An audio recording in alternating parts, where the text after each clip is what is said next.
m'appelle Firmin Zocchetto et je suis le CEO et un des cofondateurs de Payfit, qui est une solution pour générer ses fiches de paye. En gros, on change la vie des RH et des office managers depuis maintenant 1 an et demi pour leur permettre de payer leurs employés super rapidement, super facilement sur un SaaS en ligne. On a vraiment simplifié la paie au maximum et tous les process associés, donc tout ce qui est congés payés, notes de frais, l'onboarding et toutes ces choses-là. On a au début, avec mes deux cofondateurs, donc Guilain et Florian, créé un langage de programmation propre à la paye, quelque chose d'assez unsexy au départ. On s'est enfermé pendant 1 an et demi pour bosser sur ça. Et depuis, ça a pas mal grandi. On a démarré la commercialisation de Payfit il y a 1 an et demi. Aujourd'hui, on est à 1000 clients. Donc des boîtes comme Doctolib, comme Gameloft, La Ruche qui dit oui, Big Mama, Itch, pas mal de boîtes que vous devez connaître. On est 60 aujourd'hui, on était 10 il y a 1 an, et on sera à 150 dans 1 an. Donc une grosse croissance en ce moment. On a accueilli 15 personnes ces 5 dernières semaines, et il y a une centaine, 150 de nouveaux clients qui arrivent tous les mois. On a fait pas mal de levées de fonds aussi, enfin 3 levées de fonds depuis le départ. On a levé 20 millions d'euros au total. Donc, ce qui nous permet de recruter plus vite et de commencer le développement dans les autres pays européens. Donc typiquement l'Espagne, là on lance l'Espagne ce mois-ci avec un développement, des premiers clients en janvier. Et l'Allemagne, le Royaume-Uni et l'Italie qui vont suivre. Et Margot qui bosse chez nous depuis un peu plus d'1 an, 1 an et demi maintenant en marketing ce soir, qui fait du content. Du coup, ce soir, je suis là pour vous parler, pas que de Payfit, mais surtout du modèle de rémunération qu'on a mis en place dès le départ chez nous, qui est quelque chose qui nous a sauvé la vie, mais qui nous a évité pas mal de galères, qui nous a fait gagner beaucoup de temps, et qui va nous en faire gagner encore dans les mois et dans les années à venir. C'est Jean-Daniel Guyot qui a fondé Captain Train qui me l'a présenté il y a 1 an. Lui-même s'était inspiré de ce qu'avait fait Buffer aux États-Unis. Et on l'a appliqué chez nous avec notre propre modèle, et ça marche plutôt bien depuis 1 an. L'idée est assez simple en fait, c'est de définir, je vous montre ce template.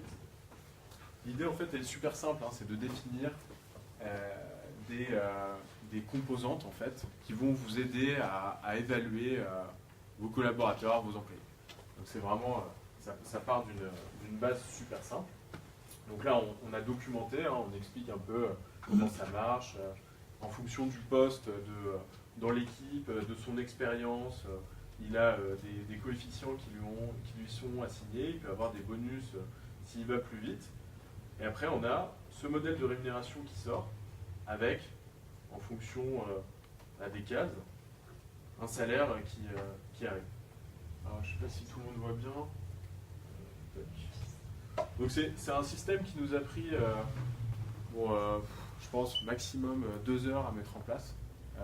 On l'a open sourcé, l'Excel, juste après, et on l'a partagé à tous les start-upers qui nous le demandaient, une centaine en 3 semaines. Et il y en a qui l'ont appliqué dans leur boîte.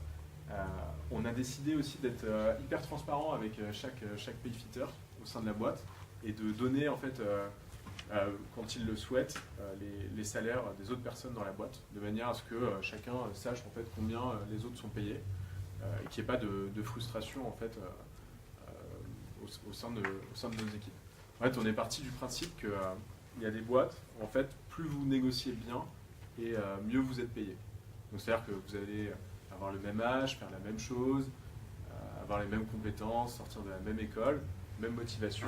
Mais vous allez avoir 10 000 euros de différence parce qu'au moment de venir dans la boîte, vous aviez mieux négocié votre salaire qu'une personne qui était déjà très très contente de venir chez vous. Et ça, c'est quelque chose qui nous paraît totalement injuste. Nous, on n'a pas de rémunération en fonction de l'âge, en fonction des écoles, c'est juste au mérite, en fonction de ce qui est produit, du fit, des recrutements, des objectifs. Et on voulait vraiment on voulait mettre en place un modèle qui traduise ça. Donc voilà, on a fait ça dès le départ. Au début, on était 8 quand on l'a mis en place. Donc c'est cool parce qu'on n'avait pas de dette. En fait, il n'y avait pas des employés qui étaient là depuis 5 ans, 3 ans, 1 an et qui étaient à 55, 45, 35K alors qu'ils étaient aux mêmes compétences. Donc c'est pour ça que c'est quelque chose qu'il faut faire super tôt parce que sinon c'est trop tard. Quand on est en France, vous ne pouvez pas baisser les salaires, ça n'existe pas. On est bien placé pour le savoir vu ce qu'on fait. On édite des fiches de paie, on permet à nos clients d'éditer des fiches de paie et c'est pas possible de baisser les salaires en France. C'est-à-dire que si vous voulez mettre en place ce modèle alors que vous avez déjà trop d'employés, beaucoup d'employés, si vous êtes 50, 100, vous devez augmenter toutes les personnes qui sont trop basses par rapport à la grille que vous êtes fixée. Donc c'est pour ça que c'est quelque chose, vraiment quand je parle à des amis qui montent leur boîte, je leur dis faites-le dès le départ, c'est vraiment beaucoup plus simple. Parce que là encore, dans les boîtes traditionnellement, il y a juste 10% des employés qui ont de l'equity, 90 qui n'en ont pas. Et en plus, souvent, ça se joue à la négo. C'est-à-dire qu'il y a un employé qui arrive, si c'est un haut profil, il peut avoir de l'equity et du coup, il va bien négocier, il va en avoir pas mal. Et sinon, il ne va pas en avoir. Nous, on en donne à tout le monde. Et en fonction de cette grille, en fait, on est capable de savoir combien on va donner d'equity à chaque personne. C'est exactement la même chose que pour les salaires. Et en fait, ça permet d'être très clair. C'est-à-dire que on dit aux candidats qui passent les entretiens chez nous, voilà, on a ce modèle, tous les mecs qui bossent chez nous l'ont accepté, on paye plutôt bien, on donne de l'equity, les conditions de travail sont sympas, voici notre modèle qui a été accepté par tous, est-ce que tu l'acceptes? Et enfin, on est prêt en fait à ne pas recruter quelqu'un s'il n'accepte pas ce modèle, parce qu'en fait ça remettrait en cause l'ensemble du pacte passé en fait avec l'ensemble des membres de la boîte. Donc ça c'est quelque chose qui simplifie vachement les process de recrutement, parce que vous avez des personnes en fait qui voient ce qui a été accepté avant et qui s'adaptent en fait à ce que vous faites. En fait, à partir du moment où ce que vous faites est considéré comme juste, comme fair, les gens l'acceptent en fait et vous font confiance pour faire évoluer le système pour qu'ils prennent en compte la réalité de chacun. C'est-à-dire que par exemple, si une personne arrive et qu'elle est, mettons par exemple un sales qui sort d'école, je prends la première colonne, ça va être expérience. Donc là, il va être 1 sur 5, parce qu'il a pratiquement jamais fait de sales, ou alors il a fait un stage de 6 mois. Après, ancienneté, seniority, c'est pas comme dans le secteur public, une grille en fonction du nombre d'années et puis automatiquement une augmentation de rémunération. C'est plutôt l'impact dans la société et l'investissement dans la boîte. C'est-à-dire qu'on peut avoir des personnes qui sont là depuis 6 mois, 1 an, et qui sont tellement à fond, qui connaissent tellement bien les process, quand il y a des nouveaux, ils les intègrent tellement bien, qu'ils vont monter très rapidement en fait, sur cette composante. Parce qu'ils vivent l'aventure à fond, quoi. Ils ne sont pas là juste pour bosser. La troisième composante, c'est leadership management. C'est tout simplement, bon là, on n'a pas ces postes-là en interne, hein, directeur, chef d'équipe, c'est un template un peu normalisé, on a des noms un peu plus sexy, mais c'est l'idée. Quand vous gérez, là on commence à avoir des personnes chez nous qui gèrent 15, 20 personnes, c'est important en fait de rétribuer ces personnes-là à leur juste valeur à partir du moment où ils ont des personnes sous leur responsabilité. Donc en termes d'equity ou en termes de rémunération. Donc voilà, un sales qui rentre chez nous, typiquement, il va être mettons à 32K avec cette grille. Si il devient qu'il est à fond dans son job, qu'il est un super bon dans la boîte, qui participe à l'intégration des nouveaux, à leur recrutement, et en 6 mois, il peut très bien monter sur la composante ancienneté. Et puis ensuite, au bout d'1 an et demi, il va devenir un meilleur sales parce qu'il se sera formé, il aura closé plein de boîtes de 50, de 100, et du coup, il va monter d'un échelon en expérience. Donc la question qui se pose une fois qu'on a parlé de tout ça, c'est en fait comment on fait monter les gens et comment est-ce qu'on augmente leur salaire une fois qu'ils sont dans la boîte et comment est-ce qu'on leur donne plus d'equity. Parce que c'est facile en fait là maintenant, c'est super simple. Les gens arrivent chez nous, ils ont un modèle en tête, ils savent en fait où sont les autres personnes qui bossent dans la boîte, donc ils ont une image. Mais sauf que ça peut évoluer super vite. On passe de 10 à 60, encore en un an à 150. Il y a des personnes qui prennent des responsabilités super rapidement, il y a les rôles qui évoluent, et du coup, nous, en fait, on doit, et les personnes qui gèrent d'autres personnes, on doit faire évoluer chacun. On doit faire bouger ces cellules et faire en sorte que les personnes aient un salaire qui reflète leur activité au day-to-day, leurs responsabilités. Même chose pour l'equity. Du coup, on a mis en place un système de perf review. C'est des entretiens, hein, tout simplement, qu'on fait tous les mois, tous les 2 mois, ça dépend. On est en train de préparer d'ailleurs sur Payfit un module pour gérer ça, parce que ça commence à être galère avec un spreadsheet. Donc on est nos premiers utilisateurs, hein. On a commencé avec les payes et puis on continue comme ça. Et ça permet en fait de faire des points réguliers et de savoir quand est-ce qu'on va faire évoluer les personnes. N'hésitez pas, hein, si vous avez des questions au fur et à mesure sur certains points. Ouais. Là, sur les 3 critères, est-ce que vous avez réfléchi à d'autres, est-ce que vous avez un peu challengé ça? C'était assez clair dès le début. Et avec le recul aussi, est-ce que... Ouais, alors, des critères, c'est vrai qu'on pourrait en mettre une quinzaine. On a essayé de prendre 3 critères qui nous semblaient assez globaux et assez, comment dire, qui prenaient l'ensemble du spectre. Tu vois, c'est-à-dire que tu peux avoir une personne qui est junior, qui va progresser un peu moins vite que d'autres, mais si en termes d'engagement, de fit, de culture, de motivation, c'est 100%, 100% tous les jours, tu vois, tu as quand même envie de la faire progresser. Tu vois, pareil, quelqu'un qui est très bon dans son poste, qui est à fond en motivation, mais qui prend en plus par rapport à d'autres des responsabilités, tu vois, tu as aussi envie de le faire progresser. Alors après, tu vois, c'est le modèle qui nous semble le plus juste pour nous aujourd'hui. Enfin, au début, ça l'est toujours maintenant. Je pense que ça scale bien. Hein. Je me dis pas, tu vois, que quand on sera 200, il faudra le changer au niveau des critères. Après, je pense que chaque boîte doit définir ses propres colonnes. C'est pas parce qu'on a choisi ces 3 colonnes-là que pour toutes les boîtes, ça va être la meilleure chose. Je sais que Captain Train avait ces 3 colonnes, que Buffer avait ces 3 colonnes aussi, mais après, libre à vous de les adapter et de choisir les critères qui vous semblent les plus pertinents. Mais bon, je pense que pour soit 5, 50 ou 500, ça s'applique bien. Ouais. J'avais une question sur à quel moment en fait, vous mettez à jour les salaires. C'est-à-dire que tous les ans, tu augmentes ton équipe, parce que tu dis que ça peut évoluer très vite en une année. Ouais, alors, c'est pas du tout automatique. C'est-à-dire que tu vois, les cellules qui sont là, pour une personne donnée, tu peux les faire évoluer tous les 4 mois, et d'autres tous les 2 ans. Il y a rien d'automatique, c'est pour ça, c'est vraiment pas... faut pas avoir l'image armée, fonctionnaire, où je rentre dans une case et pendant 40 ans, je sais comment va être mon évolution. Là, c'est vraiment pas ça. On a une petite colonne qui est là, qui est dernière mise à jour, où en fait, on s'est dit qu'on mettait une date, c'est la date de la dernière mise à jour, et à partir du moment où ça fait 6 mois qu'on n'y a pas touché, elle devient rouge. Comme ça, quand tu as 50 lignes, ça te permet d'y voir un peu plus clair et de te dire, oula, est-ce que lui, je sais pas, oublié de l'augmenter, parce que ça fait quand même 6 mois. Donc tu vois, parfois il ne le mérite pas. Dans ce cas-là, tu reportes. S'il le mérite, tu accélères ça parce que tu as peut-être tardé ou oublié.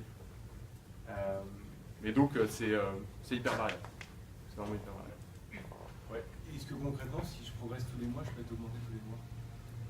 Alors, ça dépend parce que tu vois par exemple, là on parle de la rémunération fixe. Et en fait, après, tu as des bonus qui viennent en plus. Mais non, clairement, on n'a pas voulu créer un système de... on n'a pas poussé la gamification, les levels, tu n'as pas 50 niveaux. Donc clairement, tu vois, si tu augmentes tous les mois, tu vas vite arriver à 140K. Après, ça va coûter cher. Et tu ne pourras plus progresser. Quoi. Mais non, ça, c'est plutôt les bonus, tu vois, qui te permettent d'un mois à l'autre de juger ta progression.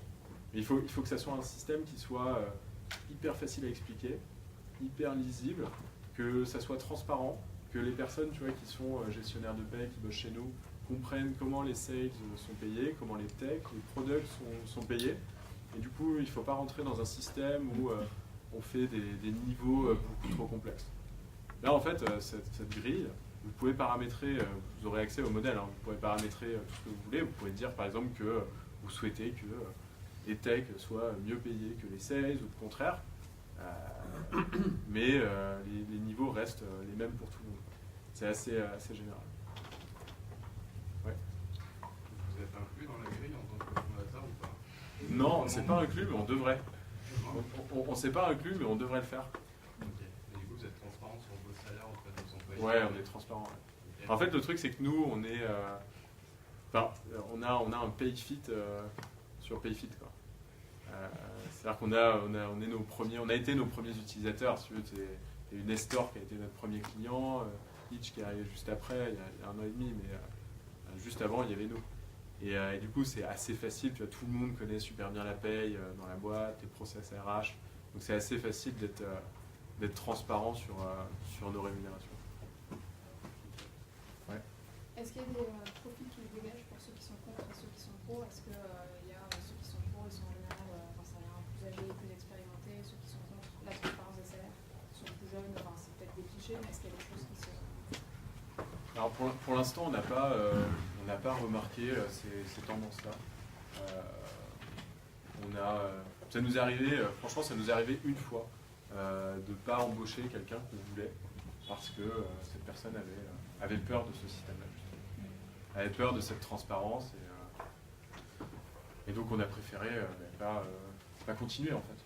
C'est un peu comme si tu as envie de rentrer dans une boîte mais tu n'acceptes pas les règles du jeu. Mais tu veux jouer quand même. Et du coup, c'est pas possible. Il y a une question. Ouais. Est-ce que ce système évolue sur la paye? Est-ce que tu fais évoluer aussi sur l'equity que tu attribues à tes... Ouais, alors. Ouais, ce qu'on fait, c'est que donc on donne de l'equity. C'est surtout en fonction de la position d'arrivée dans la boîte qu'on fixe le niveau d'equity. Parce qu'en fait, ça traduit bien le risque que tu prends à nous rejoindre, qui est vraiment de moins en moins grand. Qui est même nul maintenant, je dirais, mais. Et en fait, quand tu rentres vraiment dans des niveaux, tu vois, niveau 4, niveau 5 en leadership management, en ancienneté, parce que ça veut dire que tu es un vieux de la vieille, que tu connais la maison par cœur et que tu es à fond sur tout, quand tu rentres sur ces niveaux très élevés, sur ces deux composantes, on te donne de l'equity en plus pour te remercier de ça. Et c'est un moyen aussi d'avoir plus d'equity, même si tu es rentré depuis 3 ans. Tu as un stock d'equity que tu as qui est fixe ou tu vois ça avec tes autres actionnaires et tu dis on grossit donc on va... En fait, l'equity, on a fait une levée de fonds au tout départ d'un demi-million d'euros avec Kima et Founders. Après, on a levé 5 millions d'euros avec Otium, Xavier. Et là, il y a 4 mois, on a fait une levée de 14 millions avec Axel. Et à chaque fois que tu fais une levée, tu mets en place un pool de stock, un pool de BSPCE, ce qui te permet ensuite d'en attribuer au fur et à mesure de tes besoins. En général, c'est comme ça que ça se passe. Est-ce que... pardon, vas-y. Moi, c'est pour savoir, vous disiez que c'est évidemment plus facile de mettre en place tôt dans le développement de l'entreprise. Ouais. Est-ce que vous ne pourriez pas envisager de vendre du conseil pour accompagner l'intégration de ce parce que ma boîte en a besoin. Bientôt. Donc, Margot, tu veux y aller une semaine? Non, mais on a beaucoup de travail en ce moment, mais je vais demander à Jean-Daniel s'il a un peu de temps. Parce que non, on n'y a jamais pensé. On a templatisé, open sourcé la chose. On l'a documenté aussi, mais on peut en parler si tu veux. Après, pour le mettre. Vous pourriez le cadrer dans le produit PayFit? Ouais, c'est une idée. Ouais. Une petite feature en plus. Non, il y a des lectures, mais que ça puisse se faire aussi. Ouais, complètement. Ouais. Il me semble qu'il y a deux anciens de Captain Train qui bossent là-dessus. Donc ça existera bientôt en SaaS. Au-delà des equity, est-ce que tu as réfléchi à intéressement participation? Oui, alors intéressement participation, c'est pareil, c'est des points qu'on connaît bien parce que c'est directement géré sur PayFit. Ça peut influer la fiche de paye. En fait, l'intéressement et la participation, c'est plus un mécanisme pour enlever des cotisations sociales, quand tu veux donner de l'argent à tes employés, tu veux les intéresser sur les résultats de ta boîte. Pour l'instant, on ne l'a pas fait, mais effectivement, c'est quelque chose qui est à faire et qui est avantageux. Donc on le fera plus tard. Ouais. On va prendre les dernières questions. Du coup, dans le cadre de vos entretiens de peer review, comment vous actez le fait qu'on change de cran dans la grille? Est-ce que ces critères-là sont objectivés et transparents aussi? Est-ce qu'il reste encore une part de subjectivité là-dedans? Oui, alors on n'est pas... c'est impossible de regarder quelqu'un et de te dire lui c'est 78 sur 100. Enfin, tu vois, il y a toujours une part... ouais, même avec ce superbe modèle, c'est compliqué de faire ça. Donc tu as toujours une part de subjectivité. L'objectif en fait, c'est que cette subjectivité qui peut être source d'incompréhension soit réduite au minimum et surtout soit présentée de manière claire et dans un framework. Tu vois, que ça soit pas bon, t'as été bon, je te propose 3K, qu'est-ce que t'en penses? Ah non, j'aurais bien aimé 4000 en plus. J'ai entendu dire que David à côté avait eu 6K il y a 6 mois quand il était passé de là à là.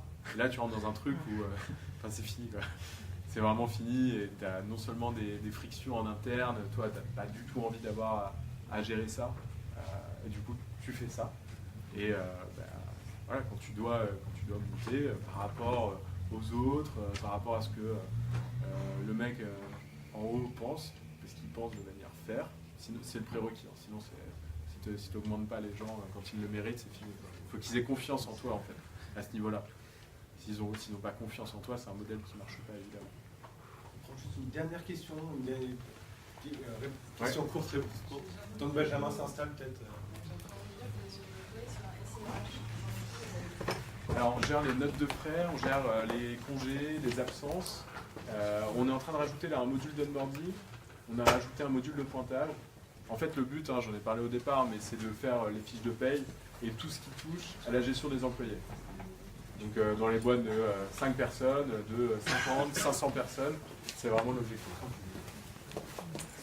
Donc pas seulement les fiches de paye, quoi. La paye c'est le centre, puis après tout est connecté en fait à la paye. Merci beaucoup. Merci.